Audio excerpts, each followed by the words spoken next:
Siempre es una bendición poder aprender de las Sagradas Escrituras y hoy tenemos esa nueva oportunidad. Gracias a Dios por la bendición que tenemos a través de este medio, poder tener esta enseñanza. Bienvenidos, nos da gusto recibirles a la enseñanza que tendremos hoy, que hemos titulado Tu Iglesia y sus ordenanzas. Espero sea de bendición para tu vida. Dios les bendiga. Sin duda es una bendición poder aprender acerca de lo que la Escritura nos enseña, acerca de cómo llevar a cabo las enseñanzas de la ordenanza en nuestra vida. Vamos a preparar nuestra vida y nuestro corazón a través de la oración. Padre, gracias por esta nueva oportunidad que nos das de compartir tu palabra a través de este medio. Rogamos en el nombre de Jesús que sea de bendición a cada uno de nuestros oyentes. Bendícenos, Padre, guárdanos y permite ser de bendición para las familias y de edificación para tu iglesia. Gracias, nos ponemos en tus manos en el nombre precioso de Jesús. Amén. Mis amados hermanos, la enseñanza que hemos preparado para hoy se titula Tu Iglesia y sus ordenanzas. Sin duda, siempre debemos de crecer a través de la lectura de la Biblia, la oración y la comunión con los hermanos dentro de la iglesia. En nuestra enseñanza pasada aprendimos acerca de nuestra nueva familia, la familia que es la iglesia. Hoy aprenderemos acerca de las ordenanzas dentro de la iglesia. Mis amados hermanos, la Escritura nos dice allá en Mateo capítulo 28, versículo 18 al 20, y Jesús se acercó y les habló diciendo, toda potestad me es dada en el cielo y en la tierra. Por tanto, id y haced discípulos a todas las naciones, bautizándoles en el nombre del Padre, del Hijo y del Espíritu Santo. Verso 20. Enseñándoles que guarden todas las cosas que os he mandado. Y he aquí, yo estoy con vosotros todos los días hasta el fin del mundo. Mis amados hermanos, en este pasaje queda exactamente establecido que Jesús fue quien estableció la ordenanza del bautismo, particularmente en el versículo 19. Pero no solamente eso, sino también nos dice en qué nombre se debe de bautizar. Dice Mateo 28, 19, por tanto, id y haced discípulos a todas las naciones, bautizándolos. Ahí está el establecimiento. En el nombre del Padre, del Hijo y del Espíritu Santo. Ahí está la manera en que debemos hacerlo. Este pasaje además agrega que debemos de enseñar con la actitud correcta. Y esta labor, mis amados hermanos, debemos esforzarnos cada día por dar una enseñanza clara y completa a aquellos que han reconocido a Jesús como Salvador de sus vidas. Mire lo que dice la primera parte, enseñándoles que guarden todas las cosas. ¿Cómo debe ser nuestra enseñanza? Clara, completa. En el versículo de Mateo 26, 17 al 30, nos relata la manera en que nuestro Señor Jesús estableció la segunda enseñanza, y me refiero a la cena del Señor. En Mateo capítulo 26, versículo 18 al 19, leemos en las Sagradas Escrituras, y les dijo, id a la ciudad a cierto hombre, escuche esto, decidle, el maestro dice. ¿Quién era el maestro? Nuestro Señor Jesucristo. Mi tiempo está cerca. En tu casa celebraré la Pascua con mis discípulos. Versículo 19. Y los discípulos hicieron como Jesús les mandó y prepararon la Pascua. En este pasaje, mis amados hermanos, nos indica cómo el Señor Jesucristo mandó a sus discípulos a que fueran a cierto lugar, a preparar ese aposento alto para preparar la Pascua, donde posteriormente Él le daría este nuevo significado acerca de la cena del Señor. Estos, mis amados hermanos, son solo 2 pasajes de los muchos otros pasajes donde podemos encontrar en las Sagradas Escrituras donde Él estableció tanto la ordenanza del bautismo como la de la cena del Señor. Ahora, es importante esto. Debemos de gozarnos en esta actitud con la que estas ordenanzas que Él lo hizo. La Escritura nos dice, mis amados hermanos, que la iglesia primitiva obedeció los mandamientos de Cristo. En las Escrituras encontramos 2 ejemplos claros de cómo la iglesia primitiva estableció las ordenanzas establecidas por nuestro Señor Jesucristo. Ahora Él ya no estaba, pero la iglesia las obedeció.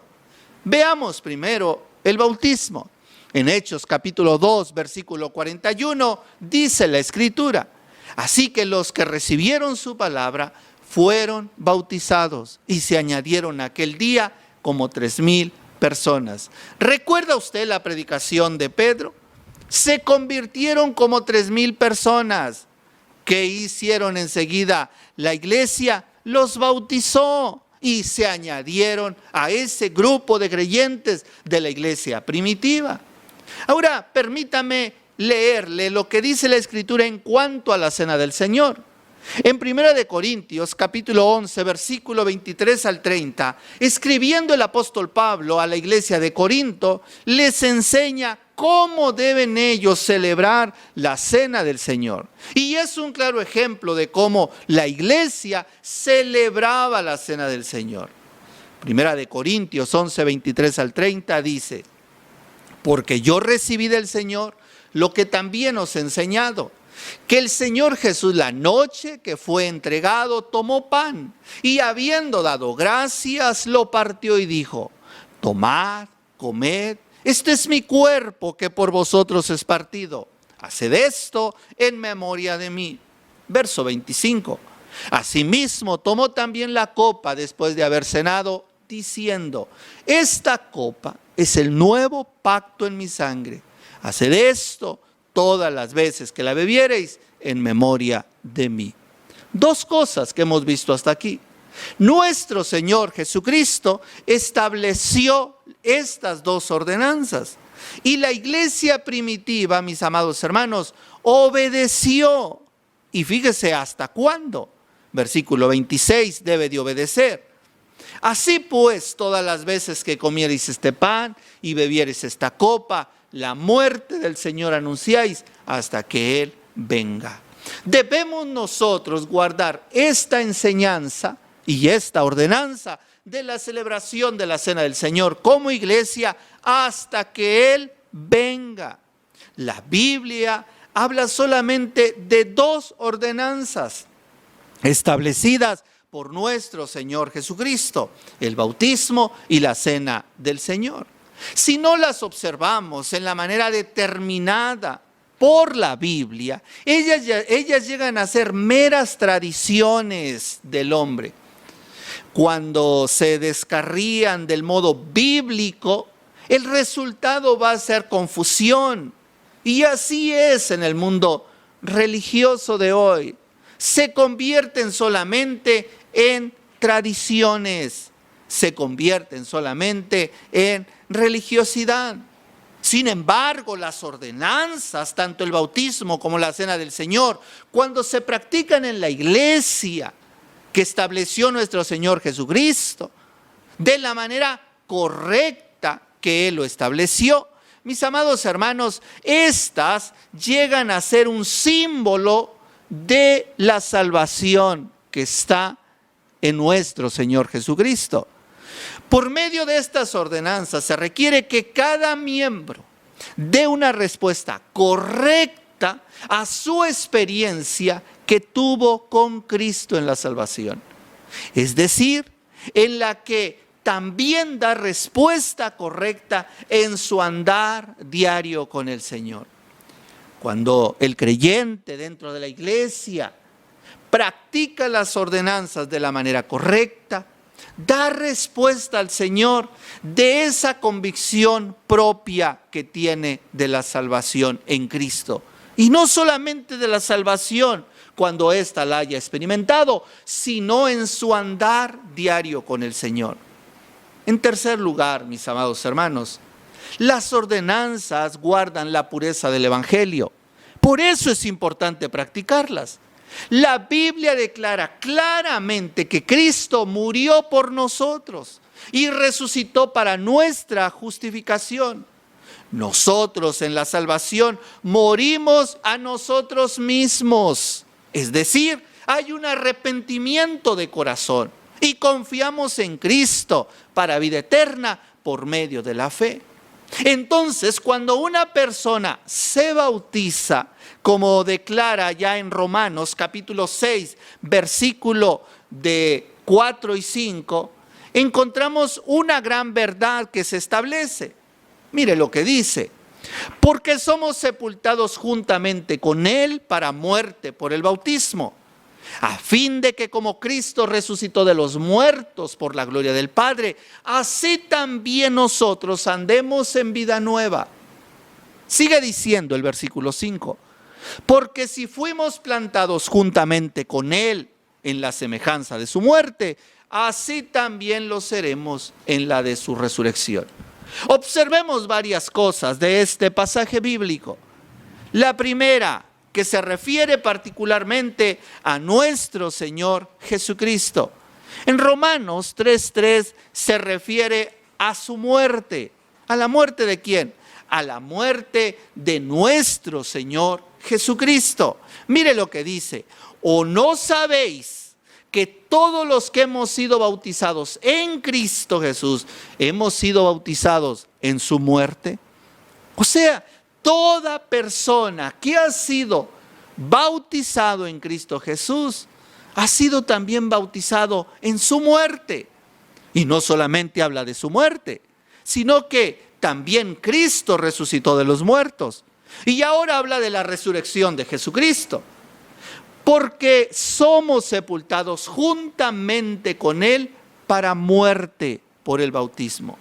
En el versículo habla acerca de su muerte y de su resurrección. Y enseguida habla de nosotros. Sigamos observando el pasaje en las palabras que se refieren a nosotros. Hemos sido bautizados en su muerte. Versículo 3. Hemos sido sepultados juntamente con Él para muerte. Versículo 4. Y además, hemos sido plantados juntamente con Él en la semejanza de su muerte. Verso 5.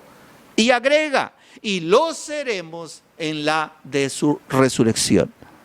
Hay una combinación, mis amados hermanos. Hay un engrane perfecto donde va hablando acerca de la muerte de Jesús y de nuestra muerte, donde va hablando acerca de su sepultura y de nuestra sepultura y muerte al pecado, pero también donde habla acerca de la resurrección de nuestro Señor Jesucristo y también habla de nuestra nueva vida en Cristo ahora como creyentes regenerados.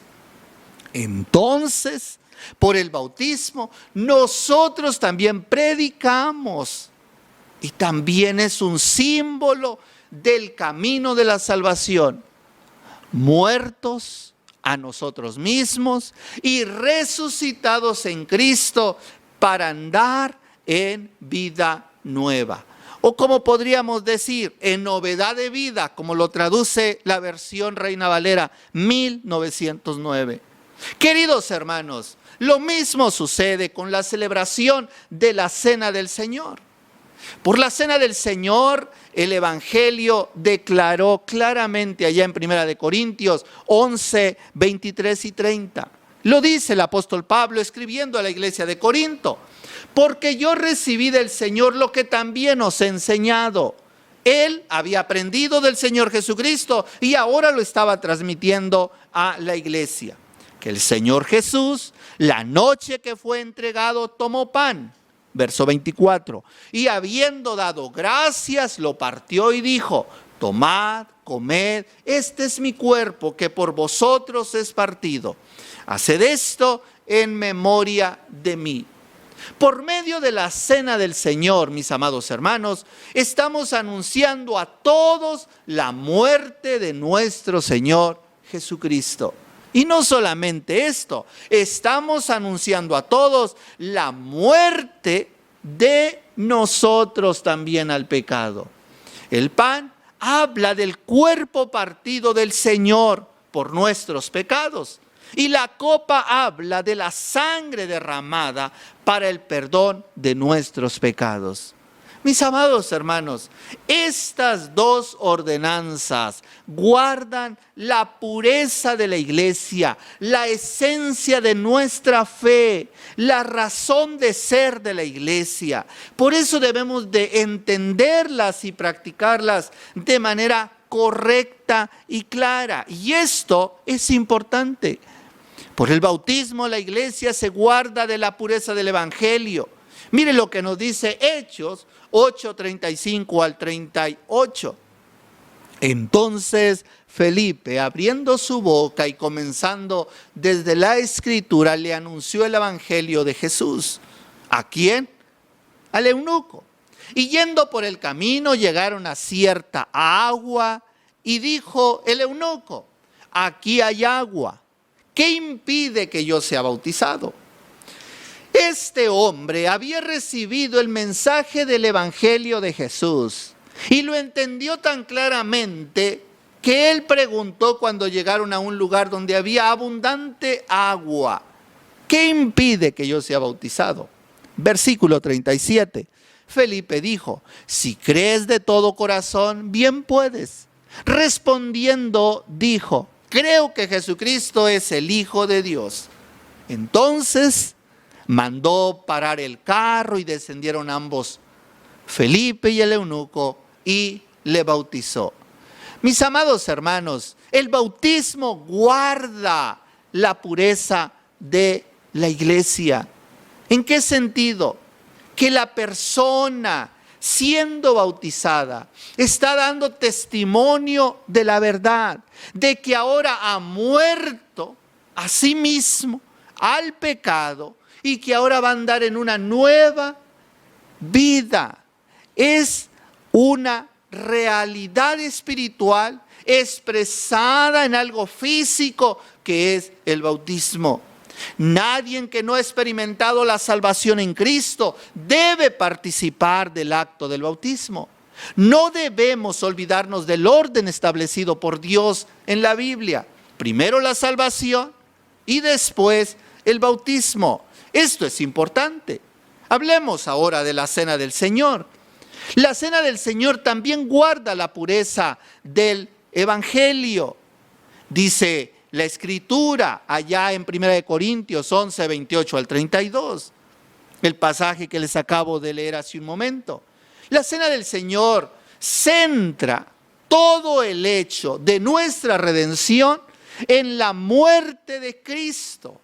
Y recuerda al miembro de la iglesia, y ya la iglesia en su conjunto en comunión, recuerda que fue salvo por la muerte de Jesucristo en la cruz del Calvario. Por la muerte de Jesús fuimos salvos del pecado, y ahora nuestra vida debe andar en santidad. También al participar de la cena del Señor, estamos declarando que estamos en comunión, no solamente con Él y de esa salvación tan grande, sino con los demás hermanos dentro de la iglesia. Y tenemos comunión con la iglesia. Antes de tomar la cena, uno debe examinarse y confesar nuestros pecados a Dios. Confesar nuestros pecados a nuestros hermanos si por alguna razón les hemos ofendido, y buscar la reconciliación si es necesario. Ahora permítame terminar este tiempo con algunas enseñanzas equivocadas en cuanto a la cena del Señor, en cuanto al bautismo, en cuanto a estas ordenanzas que celebramos como iglesia. Mis amados hermanos, en cuanto al bautismo, hay varias cosas. La primera, el bautismo de infantes. No encontramos en ninguna parte de la Escritura el bautismo de infantes, de niños pequeños. No lo encontramos.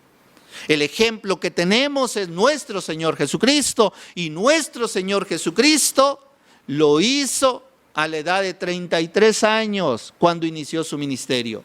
De esto estaremos profundizando en nuestro próximo estudio en la siguiente semana. Otra enseñanza equivocada en cuanto al bautismo es salvación por el bautismo. Mis amados hermanos, ninguna persona puede ser salva por el bautismo. El bautismo es un reflejo externo de algo que sucede internamente. Es decir, yo en mi corazón he decidido pedir perdón a Dios, arrepentirme de mis pecados y aceptar a Jesús en mi corazón. He muerto al pecado para ahora vivir de una manera diferente.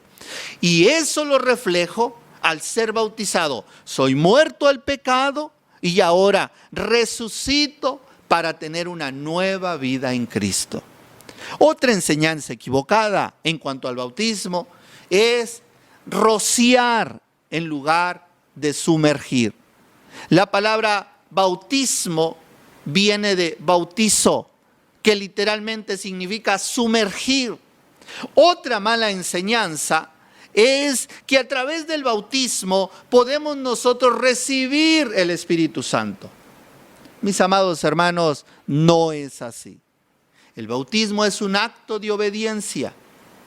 Y también otra mala enseñanza en cuanto al bautismo es que a través del bautismo podamos llegar a ser santos o santificados. Tampoco es así. Es un proceso de crecimiento que dura toda la vida. Mis amados hermanos, en cuanto a la cena del Señor, hay varias malas enseñanzas también. La primera es la transubstanciación. En el siglo II se surgió esta enseñanza que al recibir la bendición oficial del presbítero, al celebrar esta celebración, los elementos se convertían en algo diferente, que era el pan y vino. El error se extendió en el siglo XI a través de toda la iglesia de Roma, y declaró que el pan y el vino que eran consagrados se transformaban verdaderamente y esencialmente en el cuerpo de Cristo. Esto no es así, mis amados hermanos. Otra doctrina que también es errónea, aparte de la transubstanciación, es la consubstanciación. Mis amados hermanos, en el tiempo de la Reforma, Martín Lutero no aceptó la doctrina de la transubstanciación, la rechazó, pero aceptó otra que se llamó la consubstanciación, donde se creía que la presencia de Cristo estaba encima y debajo del vino. Y esto era una combinación de la transubstanciación y ser un solo simbolismo. Mis amados hermanos, esperamos que la enseñanza del día de hoy aclare cómo lo estableció nuestro Señor Jesucristo. Que sigamos juntos aprendiendo de las Sagradas Escrituras y que practiquemos las ordenanzas de la manera correcta. Dios les bendiga.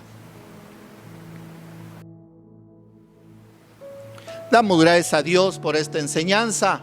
Vamos a orar. Padre, ayúdanos a seguir escudriñando tu palabra, a seguir aprendiendo de la manera correcta acerca de las ordenanzas que tú has establecido. Ayúdanos, Padre, que como iglesia guardemos la pureza del Evangelio, celebrando la cena del Señor y el bautismo de la manera bíblica que tú estableciste dentro de nuestra iglesia. Ayúdanos, Padre, a seguir tu ejemplo. Gracias, Padre, por tu palabra, que es nuestra guía. Te alabamos y te engrandecemos en el nombre de Jesús. Amén. Damos gracias a Dios por esta enseñanza y les invitamos para que nos sigan acompañando a esta serie de enseñanzas que tenemos para ustedes y que hemos preparado. Dios les bendiga. Mi alma tiene sed de ti, Señor, y mi alma te anhela. Es lo que dice este precioso salmo, esta porción. Dios mío, eres tú. te cantamos y te damos honra y gloria porque solamente tú eres digno, Padre, de recibir esta alabanza.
Hermanos, que el Señor les bendiga. Hoy vamos a cantar a nuestro Dios, que a pesar de la situación que estamos viviendo en el mundo, que estamos en cuarentena en casa, recordamos que tenemos un Dios grande, un Dios que nos quiere, que nos ama, y ese Dios es el Rey de los cielos.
exaltado por siempre, Jesús Señor,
Mesías, por los siglos tu gloria nos llenará y veremos tu fuerza y majestad.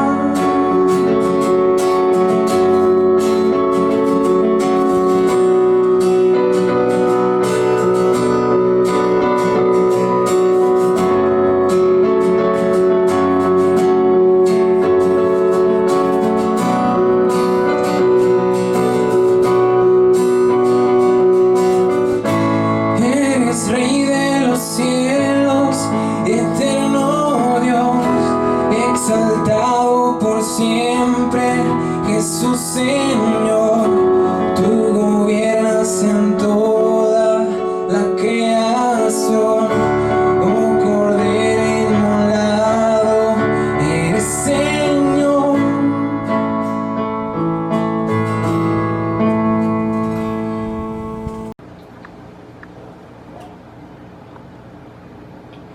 Hermanos, un Dios grande, un Dios fuerte y un Dios invencible, hermanos. Ese es nuestro Dios todopoderoso.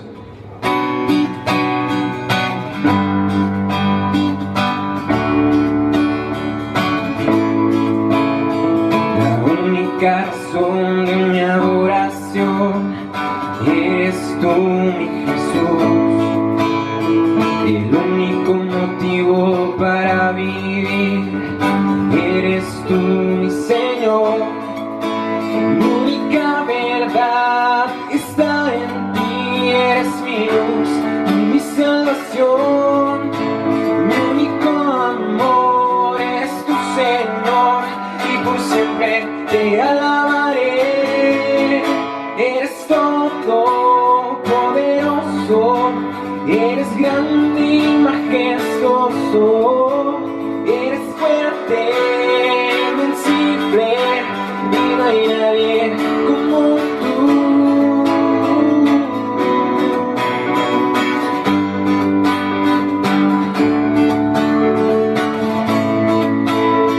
La única razón de mi adoración eres tú, mi Jesús. El único motivo para vivir eres tú, mi Señor. Mi única verdad está en ti, eres mi luz y mi salvación. Mi único amor es tu Señor y por siempre te alabaré. Eres todo poderoso, eres grande y majestuoso, eres fuerte, invencible, y no hay nadie como tú. Eres todo poderoso, eres grande